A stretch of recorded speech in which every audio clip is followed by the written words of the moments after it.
اب متقی ہونے کا تعلق جو ہوتا ہے نا وہ قلب سے. تقوی کس چیز کو کہتے ہیں؟ تقوی کے معنی یہ ہے کہ انسان کے دل میں یہ خلش پیدا ہو جائے اور یہ اس کا دل اس بات کی طرف متوجہ ہو جائے، اس کا وہ جائزہ لیتا رہے کہ میں جو کام کر رہا ہوں اللہ تعالیٰ کی رضا کے مطابق ہے یا اس کا معنی ہے. یہ معنی ہے تقوی کے. تقوی کے لفظی معنی تو ہوتے ہیں ڈر، لیکن مراد یہ ہے کہ یہ آدمی کے دل میں یہ ڈر لگ جائے کہ میں جو زندگی گزار رہا ہوں میں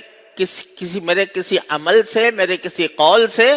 میرا مالک و خالق ناراض نہ ہو. یہ فکر، اس کا نام تقوی ہے کہ آدمی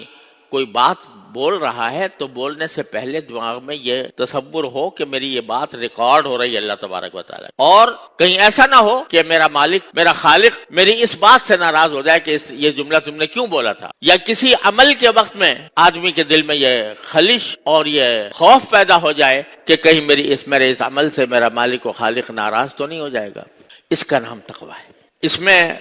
ایک دو ڈر ہوتا ہے دوزخ کا، جہنم، اللہ کے عذاب، یہ بھی مطلوب ہے کہ آدمی اس سے ڈرے. لیکن ایک ڈر وہ ہوتا ہے کہ جو کسی کی عظمت کی وجہ سے ہو، محبت کی وجہ سے ہو. یعنی فرض کیجئے کہ ایک انسان کا باپ ہے تو وہ اپنے باپ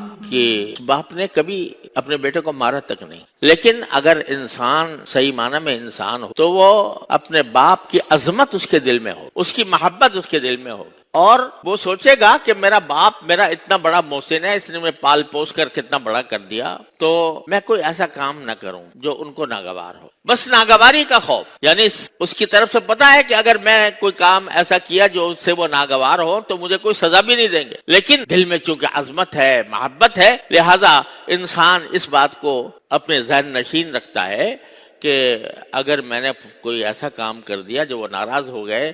تو یہ بہت بڑی میرے اوپر ایک بڑا داغ ہوگا میرے اوپر کہ میں اپنے محسن کے ساتھ ایسا کام کروں. تو یہ معنی تقوی اللہ تبارک و تعالی سے تقوی کا یعنی ڈر یہ ہے کہ جس مالک نے مجھے پیدا کیا، جس نے مجھے بڑا کیا، جس نے مجھے صحت عطا فرمائی، جس نے مجھے کھانے کو رزق عطا فرمایا،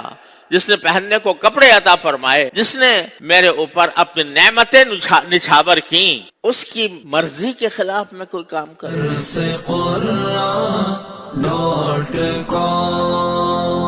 www.darsequran.com